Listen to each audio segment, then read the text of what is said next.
Buenos días, mi nombre es María Camila García y hago parte del equipo de educación continua de la Universidad de los Andes.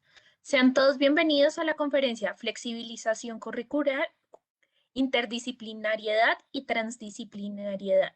Esta actividad hace parte del ciclo de conferencias online ofrecidas por el Ministerio de Educación Nacional de Colombia y la Dirección de Educación Continua de la Universidad de los Andes, con el que buscamos ofrecerles a todos ustedes información y recursos educativos para que puedan transformarse, cuidarse, inspirarse y conectarse. Les recordamos que al finalizar tendremos un espacio para responder sus preguntas, por lo que los invitamos en el transcurso de la actividad a enviarlas a través del espacio de preguntas y respuestas o escribiendo al panelista que se llama Preguntas y Respuestas. Si nos acompañan por Facebook, a través del espacio de comentarios. Esta actividad está siendo grabada. Por correo les compartiremos el video para que puedan volverlo a ver y compartirlo.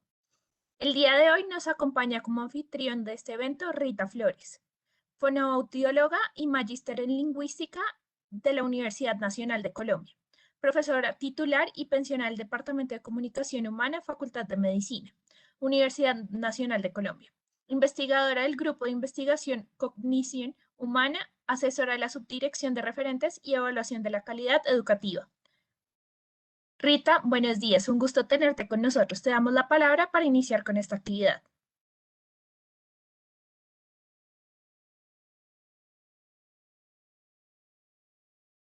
En nombre de la subdirectora de Referentes y Evaluación de la Calidad, Lizeth Sea, les damos la bienvenida a este webinar.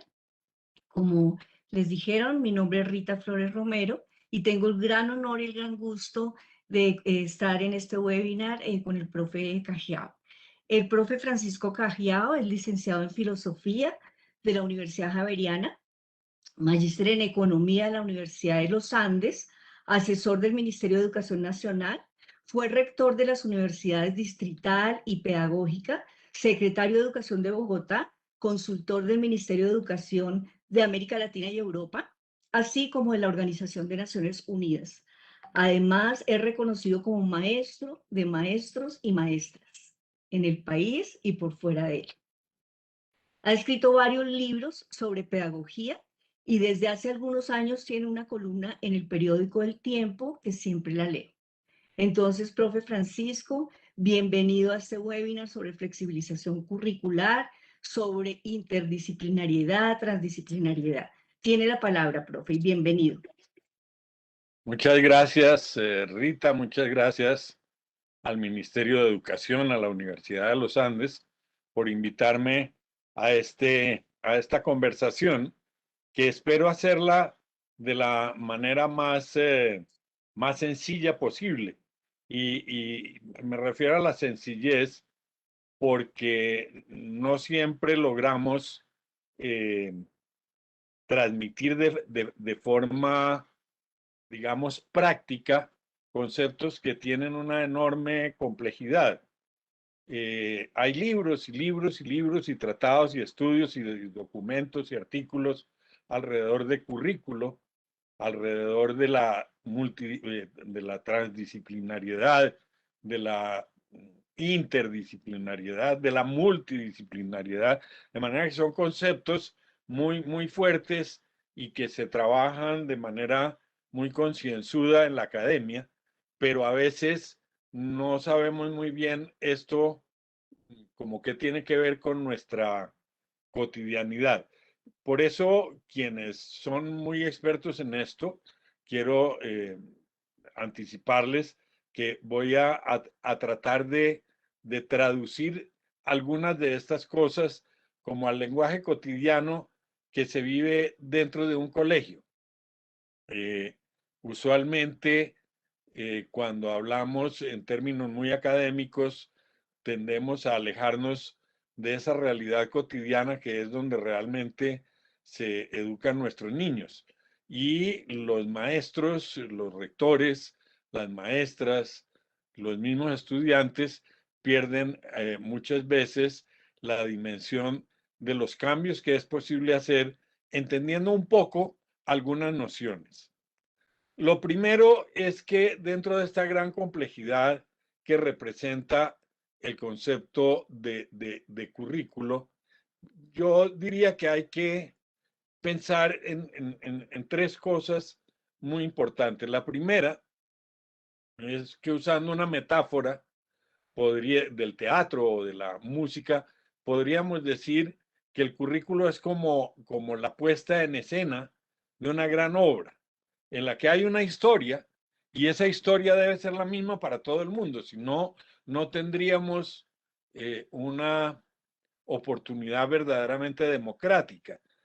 Realmente, en un país, todos los niños, todas las niñas, los jóvenes deben tener la oportunidad de acceder al universo de la cultura, del conocimiento, con las mismas elementos, con las mismas posibilidades, que luego los conecten con la realización de un proyecto de vida, digamos, con elementos parecidos. Esto es la historia, digamos, de lo que en nuestra metáfora sería una obra, digamos, Romeo y Julieta. Entonces, todo Colombia tiene que conocer a Romeo y Julieta.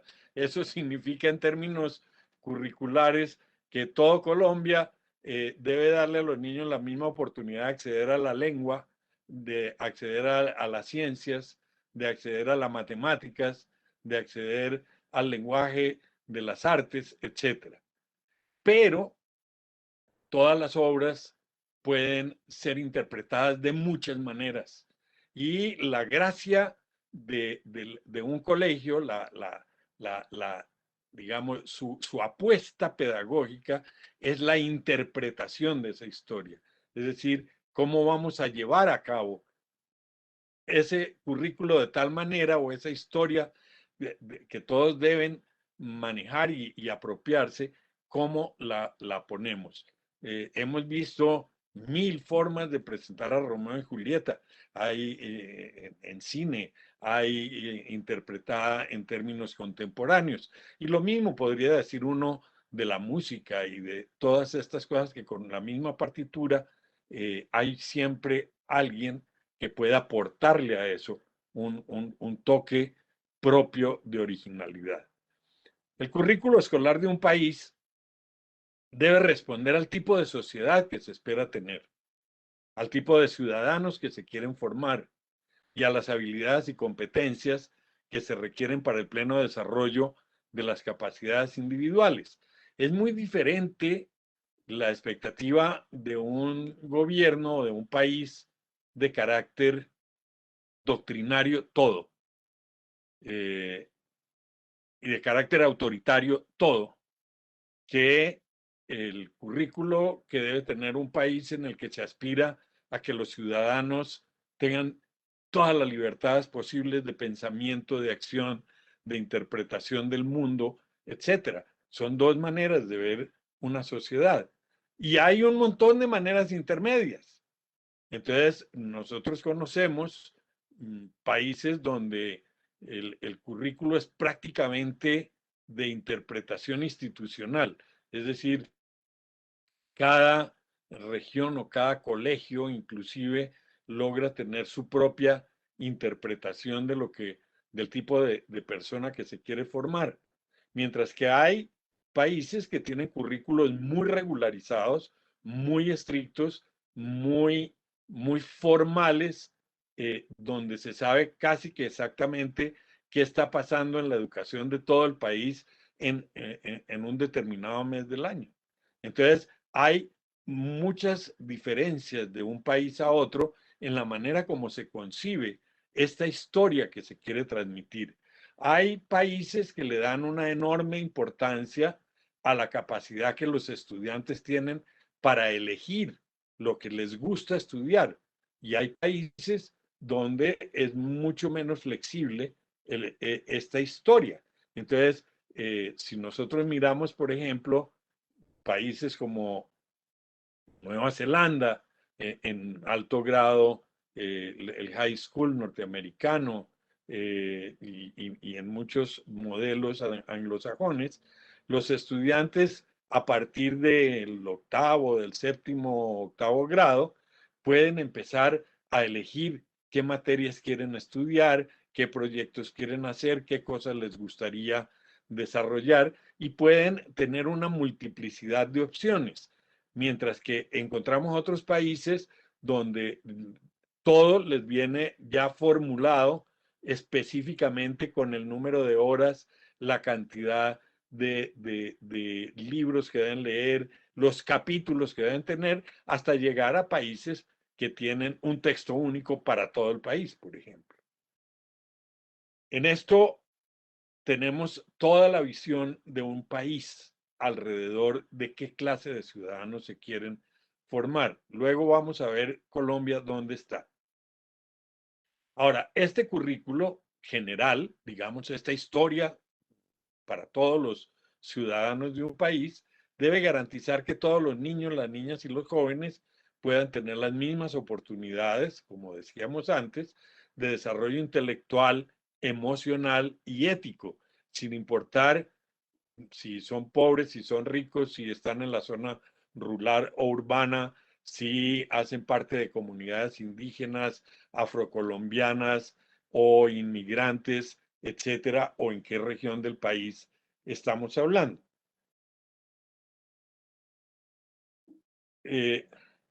Esto, veamos qué nos dice UNESCO, que es el currículo. Esto me parece que nos permite dar un paso y es un organismo multilateral de educación que trata de ir recogiendo lo que en el mundo se va poniendo como más, digamos, los acuerdos que se van consolidando a lo largo y ancho del mundo para efectos del desarrollo de ciertos conceptos y de ciertas prácticas. Entonces nos dice la UNESCO que en términos generales el currículo es entendido como un acuerdo político y social. Entonces, ojo, es un acuerdo político y social, no es una malla de materias y asignaturas. Ojo con eso. Un acuerdo político y social significa qué clase de sociedad queremos tener. De alguna manera, una parte de esto está en el caso colombiano, contenido en nuestra Constitución y en la Ley General de Educación, pero eso es apenas una parte. Esto se ha ido enriqueciendo con los planes decenales de educación, con muchas otras cosas. Y dice que refleja una visión común de la sociedad.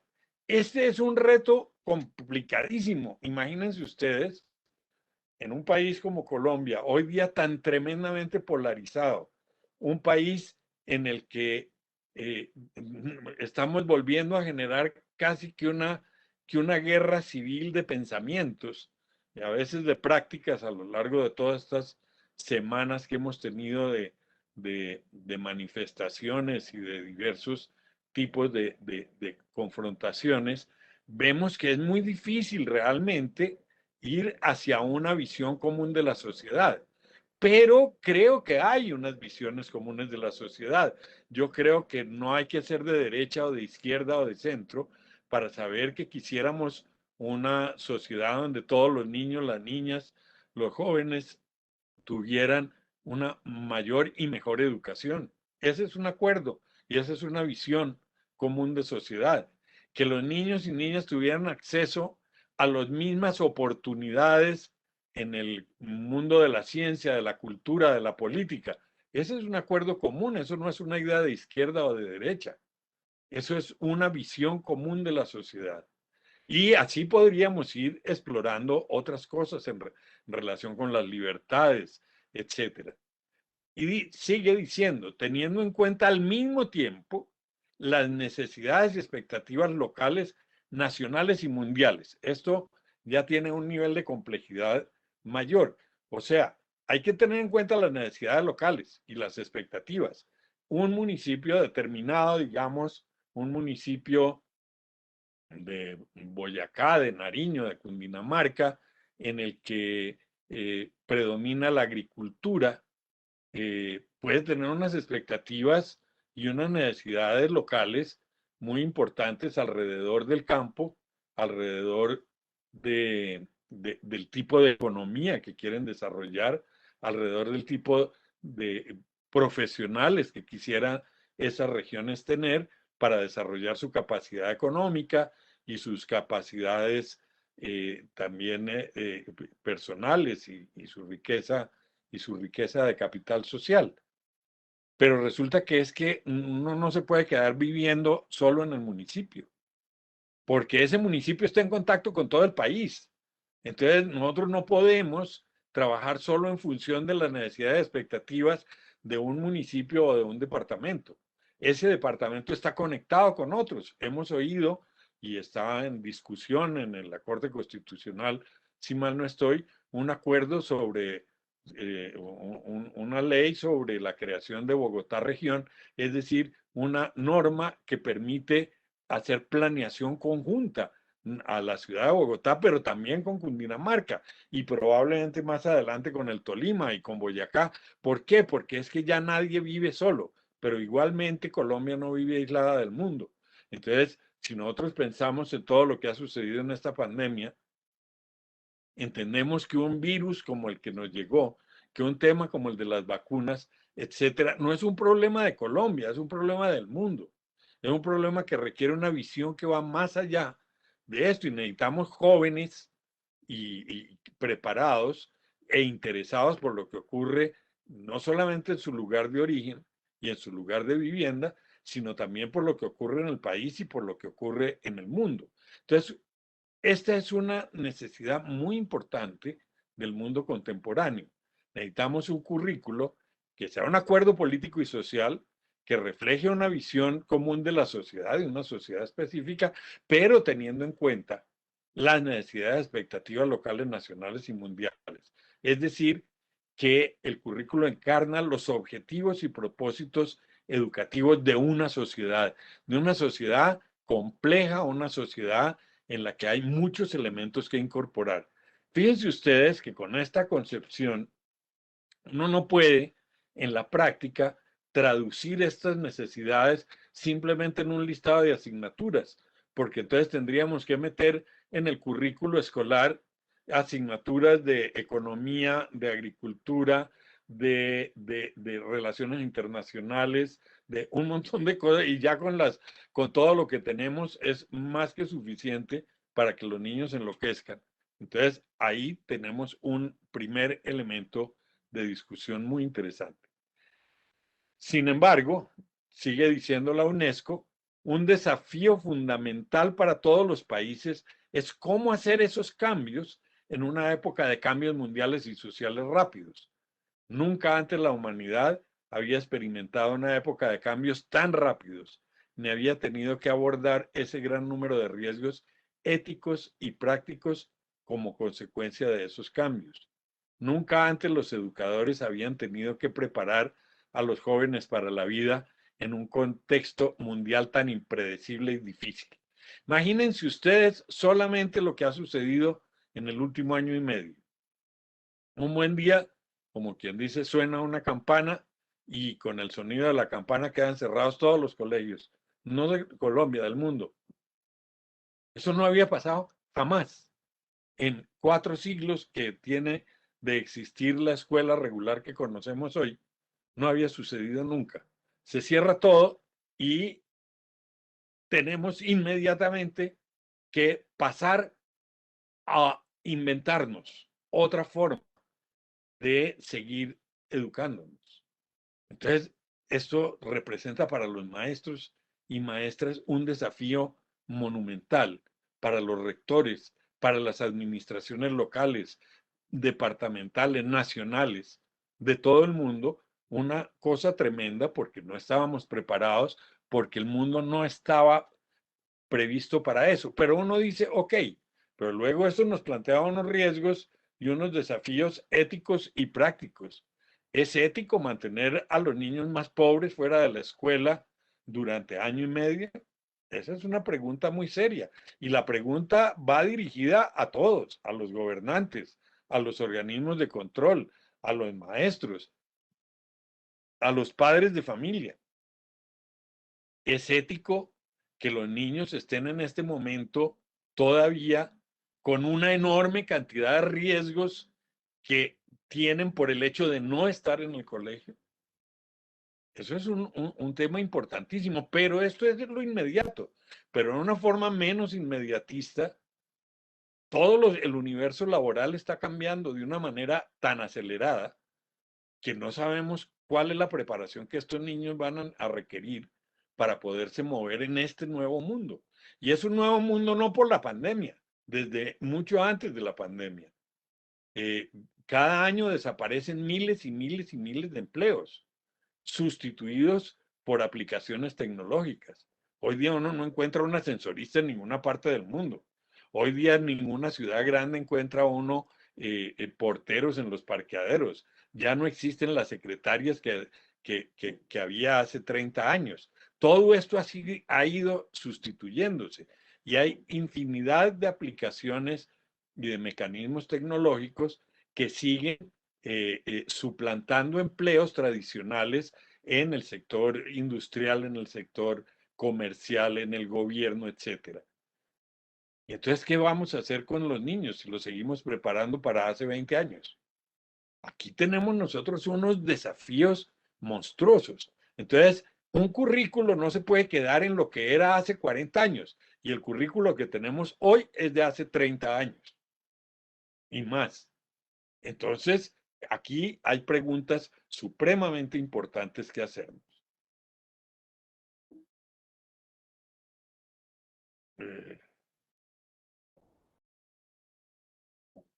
El currículo es, entonces, en términos un poco más simples, si ustedes quieren, una descripción de qué, por qué, cómo y cuándo deberían aprender los estudiantes. Primero, ¿qué tienen que aprender hoy los estudiantes? Esa es una gran pregunta. Tendrán que seguir aprendiendo, no sé, de memoria, la gramática española y saber cómo se llaman todos los tiempos del verbo y de los complementos, etcétera. ¿Será que eso sigue siendo fundamental de acuerdo con los avances de la ciencia, de la lingüística, de la pedagogía, etcétera? ¿Será que eso es tan importante? ¿Será que aprenderse todas esas definiciones de memoria es lo importante? Eso es para poner solamente un ejemplo. ¿Será que los niños tienen que seguir aprendiéndose de memoria, o sea, un montón de clasificaciones y cosas? No sabemos bien si es bueno que los niños tengan 14 asignaturas cuando están en quinto, sexto en sexto grado. ¿Qué hace uno con 14 asignaturas que tiene que despachar en máximo 5 horas diarias? De tal manera que no hay tiempo ni para el recreo, ni para pensar, ni para procesar, ni para nada. Ahora, ¿por qué toca aprender cierto tipo de cosas? Eso habría que examinarlo muy bien. Pero no solamente por qué, sino ¿y cómo se aprende? La gran pregunta no es qué aprender, sino cómo aprender. De lo que debe saber un maestro, más que cualquier otra cosa, es cómo aprende el otro. De la misma manera que un médico tiene que saber es por qué la gente se enferma y de qué manera se mejora. Pues lo que un maestro debe saber es por qué a la gente le cuesta trabajo aprender ciertas cosas y cómo hacer para facilitar ese aprendizaje. Y luego, ¿cuándo deberían aprender los estudiantes? Porque es que todos estamos matriculados en que es de 7 de la mañana a 1 de la tarde, pero hay muchas cosas que no se pueden aprender sino de noche. Muy difícil aprender astronomía de día.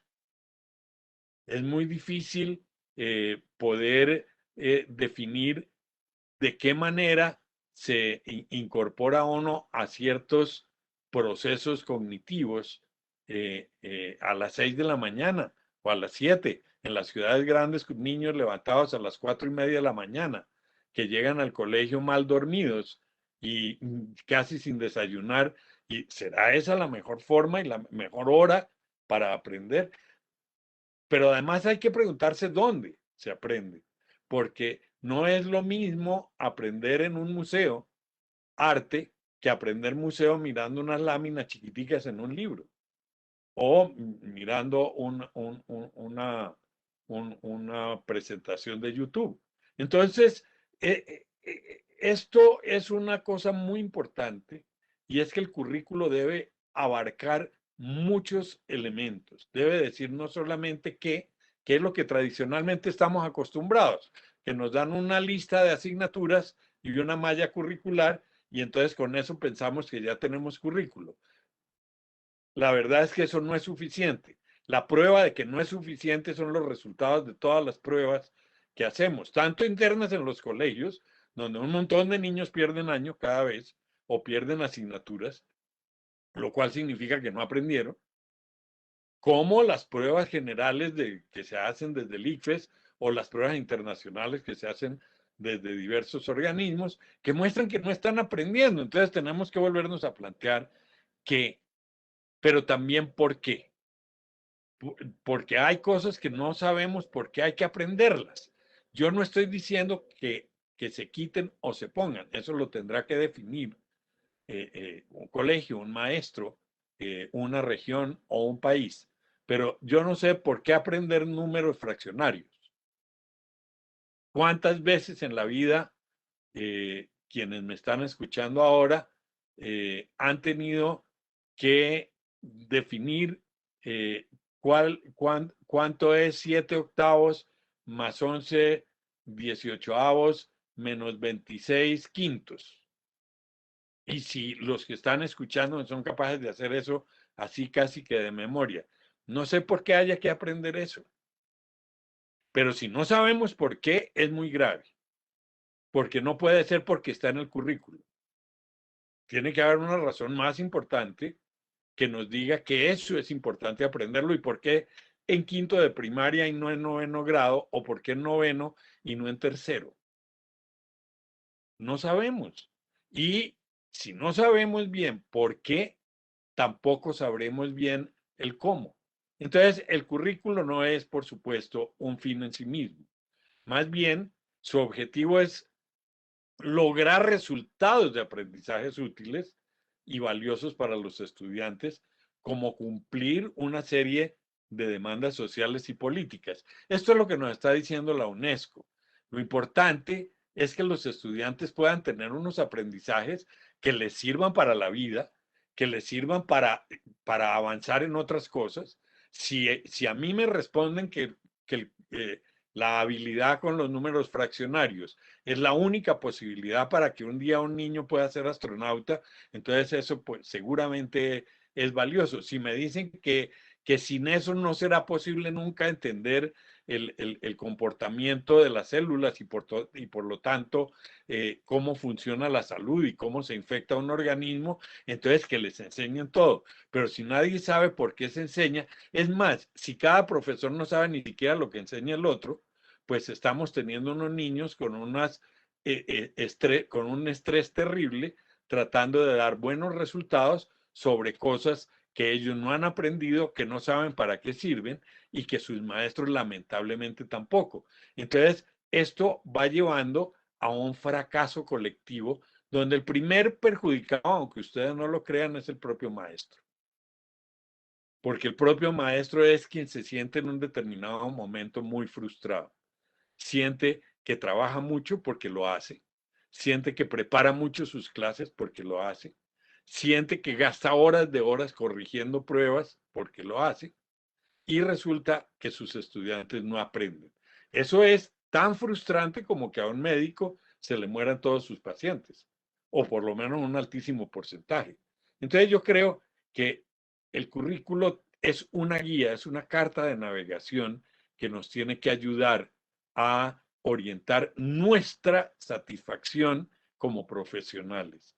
Y por supuesto, el desarrollo de todos los niños y niñas y adolescentes que son realmente quienes se benefician de nuestro trabajo. Si nosotros fracasamos, están fracasando generaciones completas. Maestros que no logran en la primaria crear un verdadero interés y, digamos, curiosidad, buena disposición alrededor de la matemática, están quitándole a miles y miles y miles de niños la oportunidad de transitar por aquellas disciplinas que eventualmente son las que mayores oportunidades laborales y de ingresos pueden ofrecer en la vida. Es evidente, eso lo muestran los mercados de trabajo, los ingenieros, los biólogos, los científicos que están en las empresas de altas tecnologías, etcétera, pues son la gente mejor valorada, más valorada y también mejor remunerada, los que tienen más altos niveles de bienestar y desde luego de realización personal. ¿Por qué? Pues porque están en campos donde la productividad es muy alta. Es mucho más difícil que alguien que estudia carreras, digamos, de ciencias humanas en las que hay una competencia enorme y que son carreras importantísimas desde el punto de vista de comprensión de la sociedad, pero no tanto desde el punto de vista de transformación de material, pues tienen que competir en unos mundos muy difíciles, son muchos menos los que logran destacarse. Entonces, nosotros, si no cultivamos en los niños el amor por la ciencia, por la matemática, pero es un amor porque la descubren interesante, fascinante, porque les va bien, porque sienten que eso es lo de ellos, pues no vamos a tener grandes talentos. Lo mismo sucederá pues con la música o con todas aquellas cosas que requieren maestros con muy buena formación, pero también currículos en los cuales las cosas tengan sentido. Dice UNESCO que hay unas preguntas claves que se deberían hacer alrededor del currículo siempre, y es qué conocimientos, capacidades y valores debíamos incluir en nuestro currículo. Ojo, habla de conocimientos, capacidades y valores. Los conocimientos, ok, entonces sabemos matemáticas, capacidad de comunicación oral, escrita, virtual, etcétera. Pero ¿cuáles son las capacidades? La disciplina, por ejemplo. ¿Qué capacidad de disciplina estamos generando? Y no hay ni artistas, ni músicos, ni actores, ni científicos, ni matemáticos, ni nada que no sean disciplinados. Se necesita mucha disciplina y se necesita capacidad de enfrentar las frustraciones, de enfrentar el fracaso y volver a intentar una y otra vez, la persistencia. Esas son capacidades muy importantes y valores, y valores. Nosotros no podemos contar con una mejor sociedad en el futuro y con chicos que no sean solidarios. ¿Qué hacemos nosotros con todas estas enormes cantidades de niños que tienen problemas económicos y sociales si no aprenden a ser solidarios, si no aprenden a organizarse, si no aprenden liderazgo, si no aprenden a desarrollar sus ideas para convertirlas en transformaciones sociales? Nosotros no podemos contar con que toda la vida las transformaciones se van a dar simplemente en movilizaciones callejeras. Necesitamos gente que vaya al Congreso, necesitamos gente que vaya a las asambleas, a los consejos municipales, a todos los organismos de deliberación, pero también a los gobiernos y que gobiernen bien.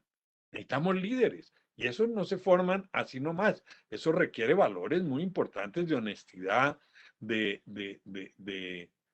empatía, de capacidad, de generosidad. Esos son valores humanos fundamentales en el currículo. Ahora, la adquisición y el desarrollo de todas estas conocimientos, capacidades, valores y de las capacidades y competencias conexas, ¿será que permiten a nuestros jóvenes llevar una vida productiva y significativa? Esa es una pregunta muy importante. Colegios que hoy tenemos donde los principales problemas son de convivencia, son colegios que se tienen que hacer una seria pregunta de si tienen un buen currículo, de si no tienen que transformar algo.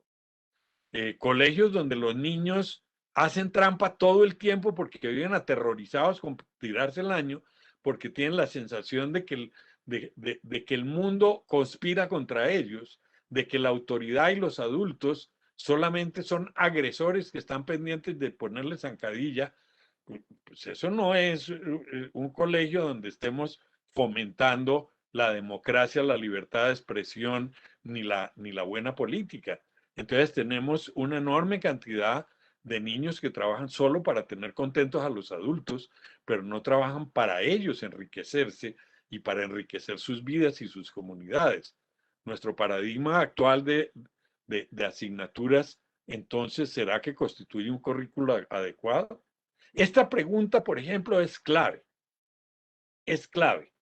porque está muy relacionada con cuál es la manera para que el aprendizaje sea pertinente e interesante para los estudiantes. Hoy día sabemos que hay muchos países que han empezado a incursionar, bueno, algunos van muy adelantados, en otros modelos pedagógicos, en trabajar ya no por asignaturas, sino por proyectos de aula. Y es ahí donde se ve con mayor claridad, perdón, me voy a devolver un minuto, si es que esto me deja. Bueno, no sé ni siquiera cómo se maneja así. En estas dos cosas está el término de la multidisciplinariedad o la interdisciplinariedad o la transdisciplinariedad. Cuando se trabaja alrededor de proyectos y un grupo de estudiantes, ellos participan en elegir alrededor de qué tema quieren trabajar y se cambia la memoria y el leer los libros para repetir los libros en exámenes y pruebas. Los niños pasan a una fase de investigación. Y esto es lo que permite en un determinado momento que se rompan las fronteras entre aquello que hemos considerado las disciplinas, la matemática, la ciencia, la biología, la química, la física, porque resulta que frente a un fenómeno ecológico no existe esta diferenciación. Un muchacho que toma datos sobre humedad, sobre lluvia, sobre temperaturas o sobre el nivel de los ríos o sobre contaminación de las aguas en un arroyo cercano o en el acueducto o lo demás, es un muchacho que en ese momento ya no está haciendo, este es el pedacito de química, este es el pedacito de matemática, no, está mirando un problema y la visión del problema supera el concepto de las disciplinas. Las disciplinas son la manera de, digamos, de comprender a fondo pedazos de un problema.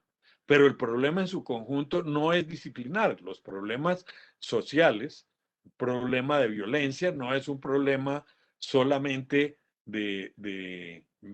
psicológico de alguien que se le prende un bombillo por dentro que lo hace violento. No, los problemas de violencia son problemas de distribución de la tierra, son un problema de geografía, son un problema de productividad, son un problema de economía. Hay muchos temas alrededor de esto y uno no puede decir es que este es un pedacito de esto.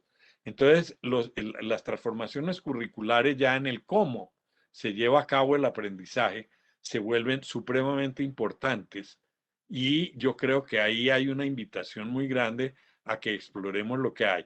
¿Qué hay en Colombia alrededor de esto? Porque mucha gente dice, ah, sí, nosotros sí quisiéramos, pero el ministerio no deja. Es que las normas no lo permiten. Y Colombia es un país tal vez de los más flexibles desde el punto de vista normativo.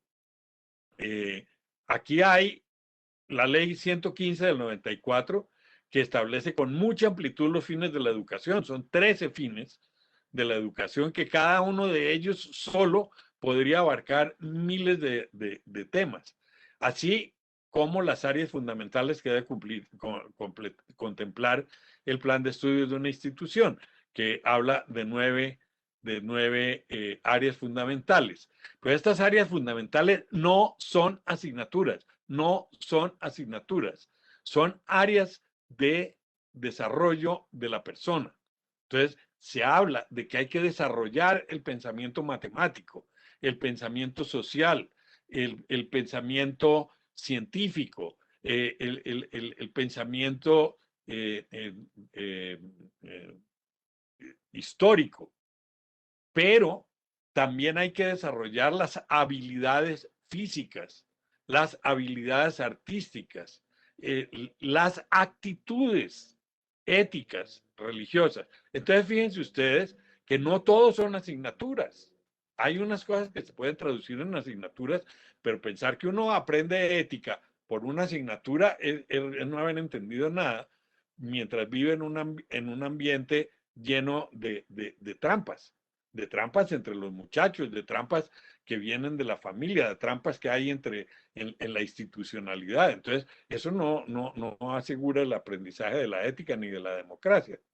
También se han desarrollado en Colombia muchos documentos de orientación y lineamientos curriculares y estándares de competencias. Ojo, son documentos de orientación. Ninguno de ellos es ni siquiera un decreto.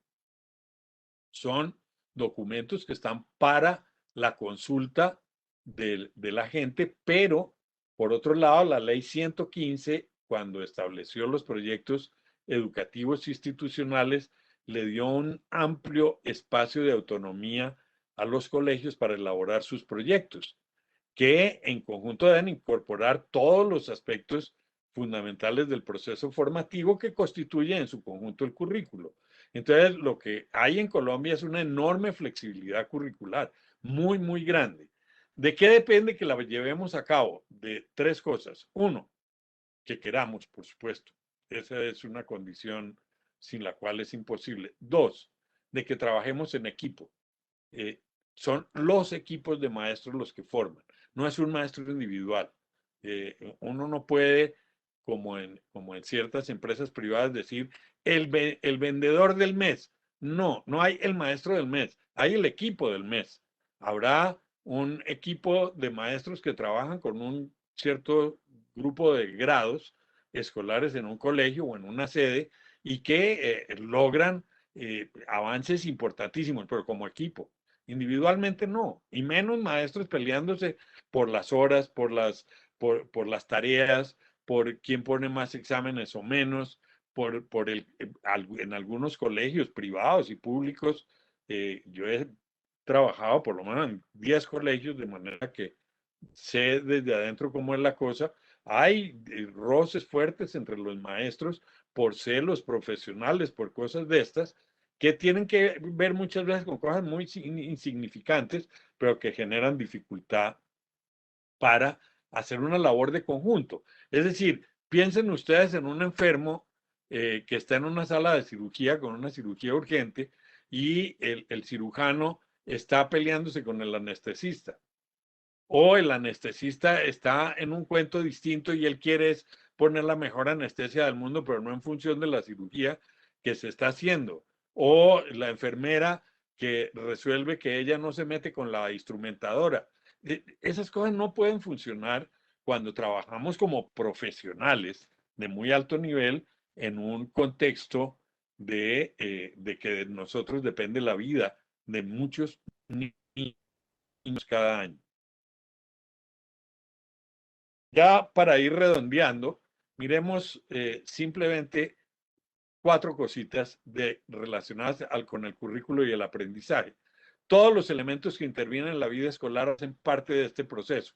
El plan de estudios, qué se espera que aprendan en cada grado, qué valor se asigna a esos aprendizajes, cómo se organizan las áreas, asignaturas, actividades y qué énfasis ponemos.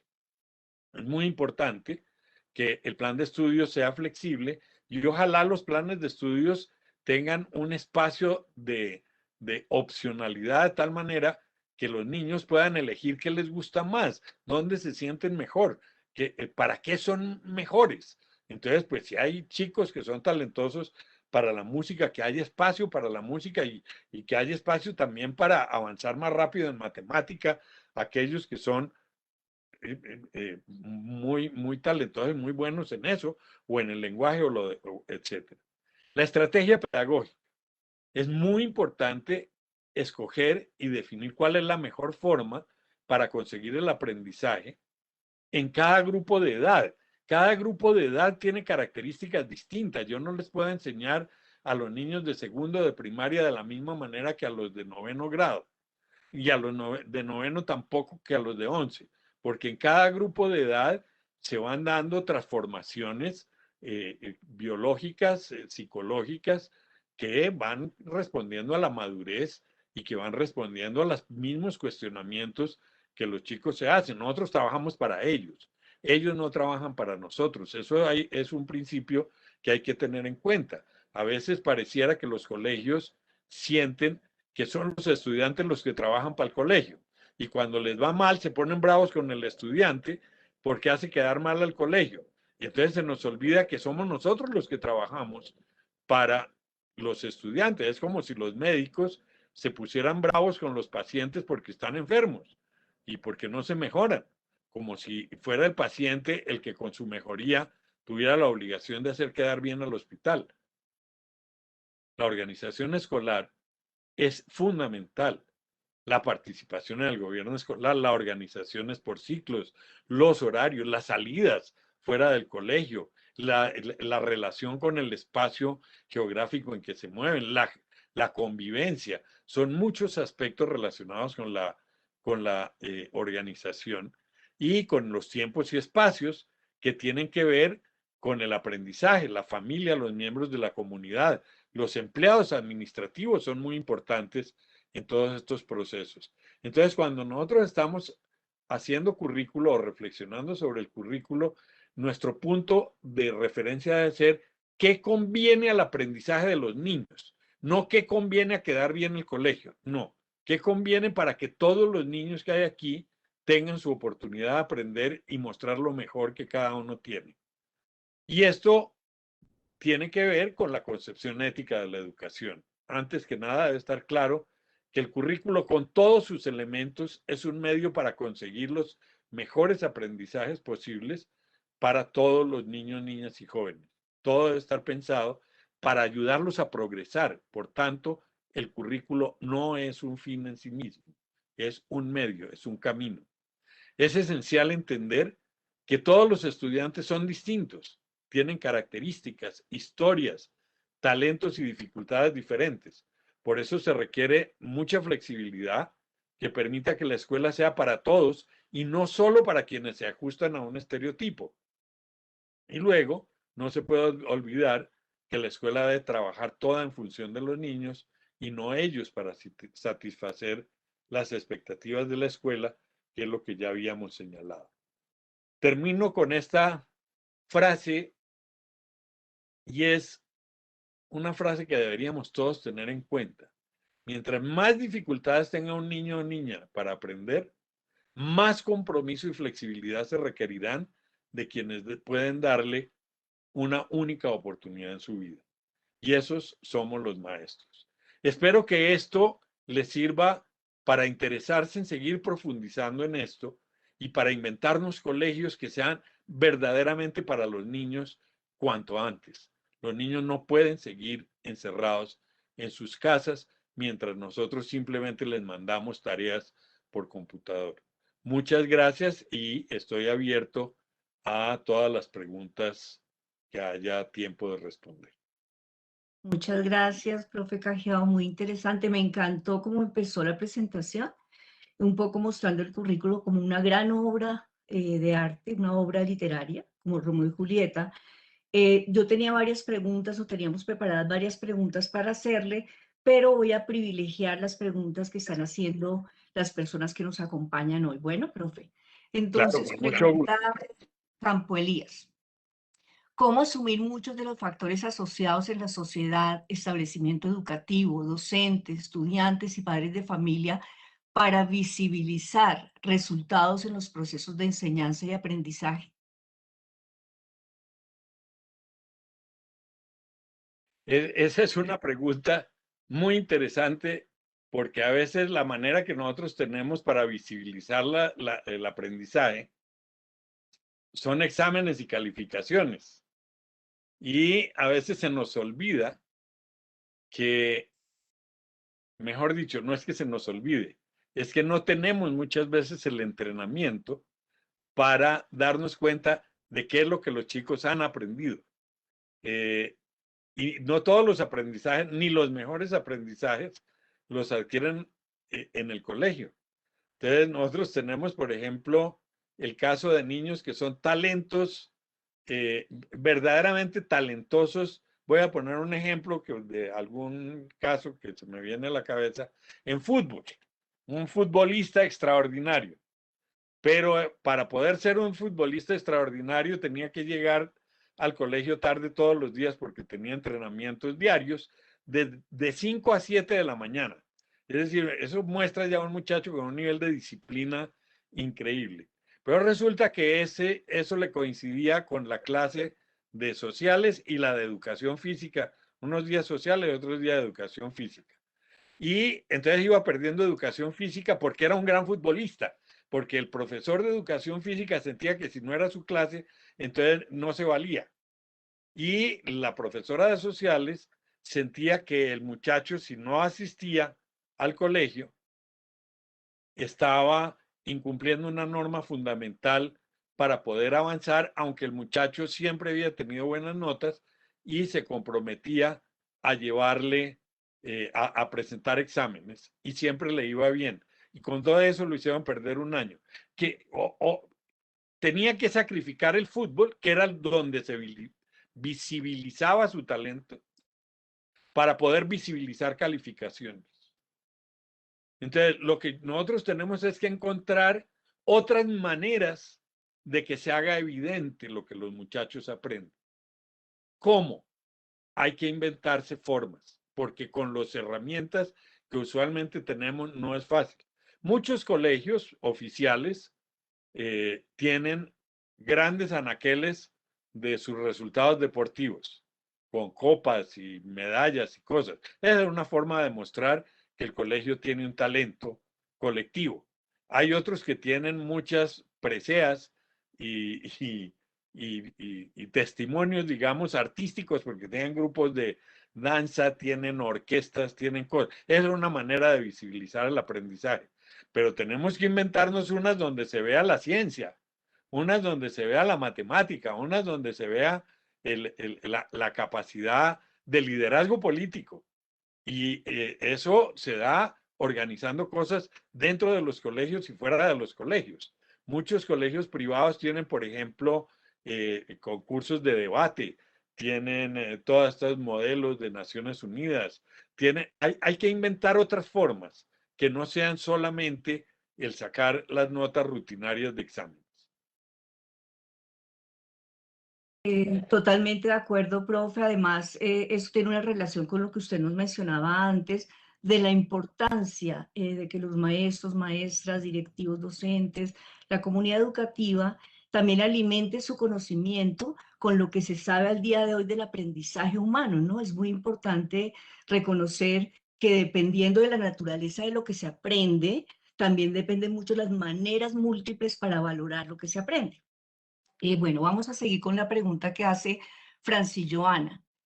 Francis Joana pregunta, ¿es posible que en Colombia se logre un currículo que responda al contexto particular de cada región, que se enfoque en potenciar las habilidades y no en forzar al estudiante para que aprenda algo que no le gusta? En este sentido, sería viable que a partir de octavo o noveno grado se le permita al estudiante y su núcleo familiar elegir las asignaturas que debería profundizar de acuerdo a sus habilidades y posibilidades de desarrollo en su entorno? Pregunta la profe. Profe, es posible, es muy posible. Hay quienes ya lo están haciendo y lo hacen muy bien en diversas regiones del país. Desafortunadamente no son tantos como debieran ser, pero hay muchos y cada vez hay más. Yo mismo dirigí una experiencia muy interesante hace ya me da esta pena decir cuánto, hace más de 35 años en, en Córdoba, en Montelíbano, en el colegio de Cerro Matoso, teníamos un colegio centrado alrededor de las problemáticas de la minería del níquel, pero también de los proyectos científicos de los estudiantes, de lo que ocurría en el río San Jorge, de los conflictos sociales y de vivienda de la región, trabajando por proyectos. Y esto fue muy, muy interesante y avalado por el Ministerio de Educación. Es más, de esa experiencia que tuvimos hace tanto tiempo, surgió un decreto que está vigente, que es el decreto de innovaciones educativas que se sacó en la época en que fue ministra Doris Seder, que dice que las innovaciones caben en Colombia, se pueden cambiar los horarios, los currículos, los planes de estudio, siempre y cuando a los chicos les vaya bien. Los modelos de evaluación, para venir a una cosa más reciente, se modificó el modelo de evaluación con el decreto 1290 y el decreto 1290 básicamente dice, con tal de que a todos los niños les vaya bien, ojo, a todos, hagan lo que les dé la gana. Ese es el resumen de ese decreto. Es decir, en Colombia no es obligación poner calificaciones de 1 a 10, o no. Un colegio puede calificar sobre 17 si cree que el 17 es un número mágico, o puede hacer evaluación cualitativa solamente, puede hacer lo que quiera. Después lo tiene que traducir a aprobado, reprobado, bueno y excelente, pero eso para efectos de transferencia de unos colegios a otros. Entonces, en Colombia hay mucha cosa avanzada. ¿Qué nos faltan? Nos faltan equipos de maestros, no maestros. Maestros hay buenísimos en todas partes. Nos faltan excelentes equipos de maestros. Y esto sí es un déficit un poco mayor. No tenemos la costumbre de trabajar como grupos, como equipos que transforman y que se compran su experiencia educativa para hacer algo muy novedoso. Pero yo he conocido colegios excelentes en el Baupés, he conocido colegios de maravilla en el Bichada, en Puerto Carreño, y por supuesto en Medellín, en Cali, en Barranquilla, en Bogotá. Hay muchos colegios que están haciendo cambios y yo creo que todos nos deberíamos apuntar a mirar esto porque eso es lo que nos hace sentir bien como profesionales.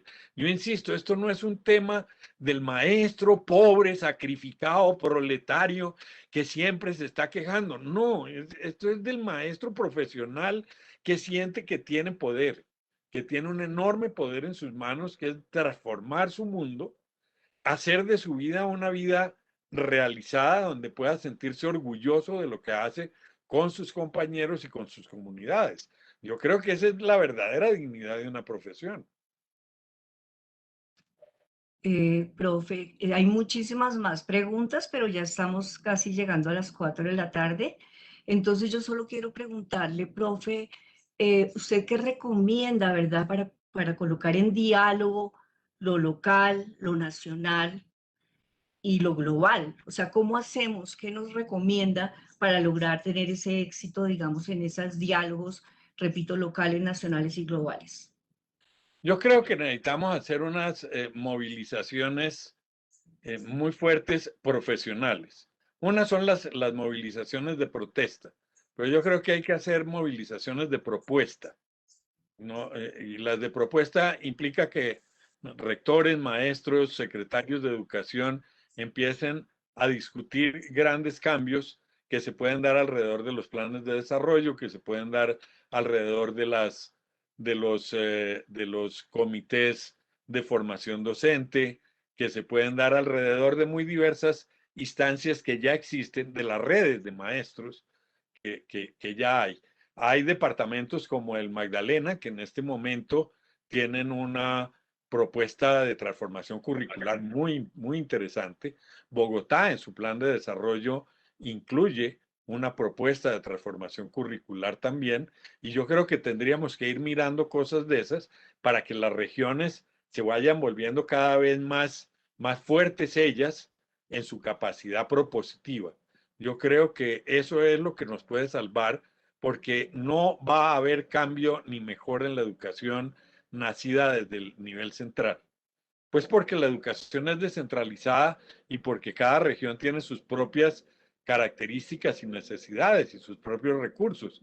Y hay regiones que tienen pocos recursos económicos, pero como son relativamente más pequeñas en número de gente, tienen mucha mayor posibilidad de hacer transformaciones muy notorias.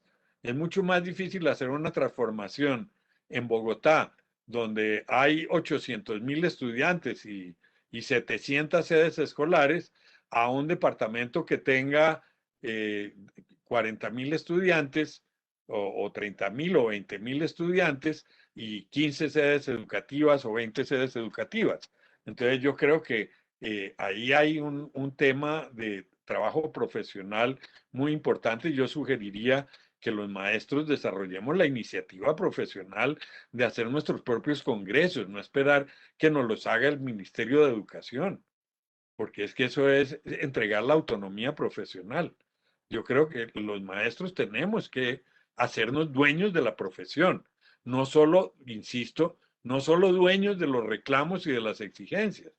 Eso está bien y eso está perfectamente legítimo, pero no vamos a recibir todo del cielo. Tenemos que generar cosas y si no, no somos profesionales, sino operarios.